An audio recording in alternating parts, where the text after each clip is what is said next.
What's up guys? Welcome back to my channel. Today I have a tutorial on how I made the Catspaw Dagger from Game of Thrones for my Arya Stark cosplay. This is the first dagger that I've ever built and one of the first bladed weapons that I've ever attempted.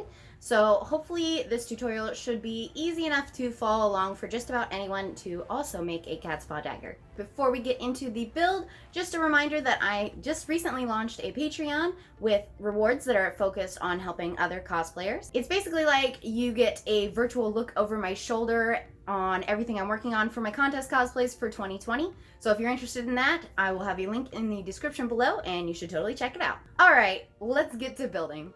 I started my Catspaw Dagger by creating a pattern for the prop. I did this by staring down a lot of references, which there are not a lot of them, especially not clear ones, and sketching out the design by hand on graph paper. I then scanned my sketch in and digitized it using the free program GIMP. I then exported it to a PDF and printed it out on cardstock. I took my pattern and traced it onto 1/4 inch thick oak plywood. Aaron helped me cut it out using a jigsaw. I then spent some time sanding the edges clean and creating the bevel to make the blade. One thing I've found from working with oak plywood is that while it looks nice, it does splinter easily and you need to be careful when working with it, as a little too much pressure can bend and snap it, and if you sand too fine, it can splinter like crazy.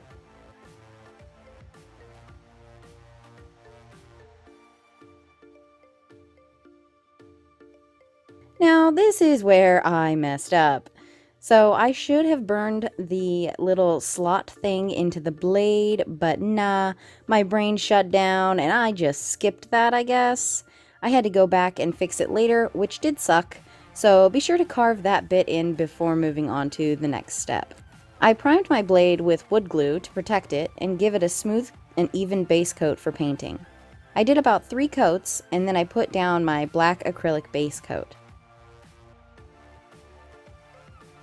Most of the work is right here, hand sculpting the hilt as carefully as possible. I used simple air dry clay for this, though I've also seen it done with epoxy sculpt. That's definitely something I'd like to look into trying as a material someday, but for this prop, air dry clay was comfortable for me to work with and I had plenty on hand.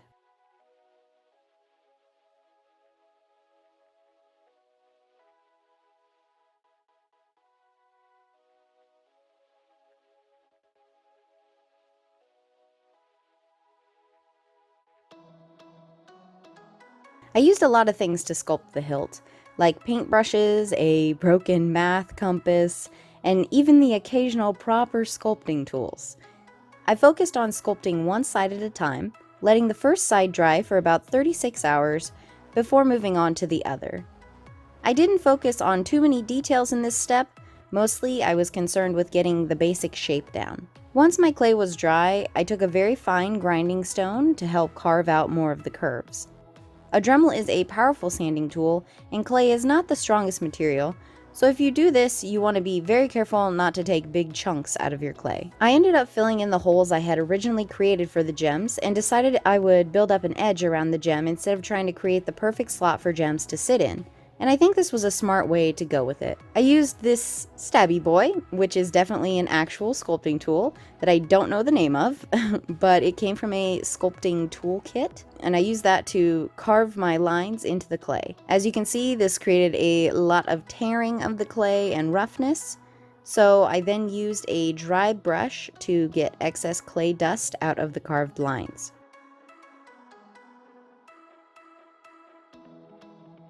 To help smooth out the clay again, I brushed just a bit of water across the surface of it. You don't want to use too much water, as it may reactivate the clay and screw up the work you've done. Before I painted, I wanted to make a pattern for my Worbla piece. I did this by wrapping the hilt in saran wrap and laying masking tape on top of it. Similar to what you would do for like a duct tape pattern on your body, but just for this one prop. I drew the pattern on with pencil and carefully cut the masking tape off. I transferred that to paper so I could easily use it for my Worbla later on. In the meantime, I painted the whole handle black. I tried to research if there's a certain primer to use on air dry clay, but it didn't come up with much. A lot of people were saying to just paint directly on it, so I went for it and it turned out fine. I transferred my pattern to my Worbla, drawing on the smoother adhesive side, and I cut that out with scissors. I will say, during this project, I learned it's much easier to cut Worbla if you just hit it with the heat gun for a short time. Otherwise, it kind of becomes a wrestling match. I used my gems for reference to create some basic settings that would be added to the hilt detailing. For the big red gem, I made a setting that could go underneath the gold accent piece. I heated the back of my setting and placed it onto the painted clay surface. I carefully heated my Worbla and laid it down over the hilt, pressing it into the surface.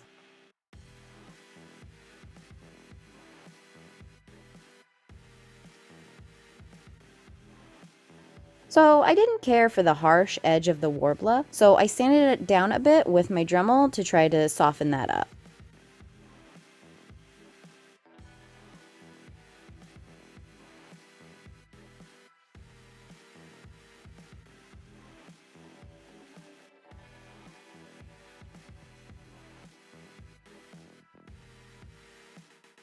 So I did forget to record, but I ended up priming with wood glue, which it's, the same wood glue I use like all the time. So yeah, that really smoothed things out quite a bit. And then I'm going to start painting with, just some regular metallic gold paint. And it's going to take a lot of layers. So time to get started on that. As with any time I'm painting gold metal, I use a soft brush heavily loaded with paint. Here is 1 coat, 2 coats, and 3 coats of gold acrylic. Next, I took black acrylic again and cleaned up my edges, covering any gold paint that got where it shouldn't be. And of course, next is weathering. My weathering technique is pretty simple. I take a brush with black acrylic, cover a very small area, and then wipe it away. Sometimes adding a bit of water as well is nice. It all depends on the exact look you're going for. And with weathering, I find it's best to do testing for yourself and see what technique, mix of water to paint, etc. is going to look right for your specific project. I often layer up my weathering, so if your weathering looks wrong or you think you've ruined it, you honestly probably just need to add more weathering. You can trust me on this one, there's very few times where you'll actually be doing too much weathering. Now, our black hilt needs some highlights to help the details pop. I'm using a very transparent silver acrylic and lightly dabbing it on the high points. I then went back in with black acrylic to fill in the little cracks and crevices and bring some depth back. And with that, the hilt painting is done. I mixed up a gray acrylic color to use as the base shade for the blade. Interestingly enough, the Catspaw Dagger has a very delicate design that runs horizontally across the blade, so I wanted my brush strokes to follow that if they did happen to show up.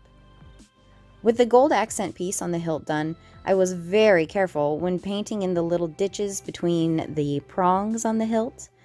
I knew I didn't have to get too close to them due to the blade weathering I would add, so I stayed conservative with the paint there. After the gray, I painted silver acrylic on top, again going horizontally across the blade. Of course, paint buildup did sit in a little groove, so I used Stabby Boy to gently help me remove it. After my silver was applied, I did a standard black acrylic wash and weathering to give it depth.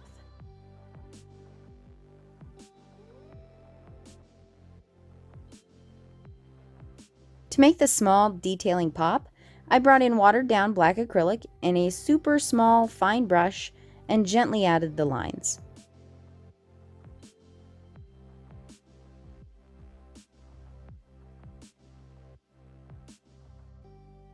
Oh, yes, and I also did add a plain strip of silver acrylic to give the edge of the blade a bit more dimension. I used some basic hot glue to slot my gems into their places. And then to seal, I used simple acrylic clear coat all over. And to be honest, I wish I would have sealed it before adding the gems, or at least taped my gems off. But hey, that's alright, it doesn't look too bad, and it's a lesson for the future. there you have it. That is how I built the Catspaw Dagger from start to finish. I honestly think it might be my favorite small prop that I've ever created, and that's like really exciting me because liking my own work in general is already a struggle. So it's like really encouraging to me for future builds and how I'll feel about those. Thank you all so much for watching and just generally supporting me on my little cosplay journey. I try really hard to contribute back to the community as much as I can because everything that I've learned has been self-taught with the help of the internet, so I want to be able to give that back to you guys as well. I'd love it if you could leave a like on this video as it helps me grow my channel and reach more cosplayers like you. You can leave a comment down below. Let me know what you thought about this video or if there's any information you'd like to see me cover. And totally share this video if you know somebody who could totally use some help in figuring out how to make a dagger. As always, remember to subscribe for more cosplay content in the future.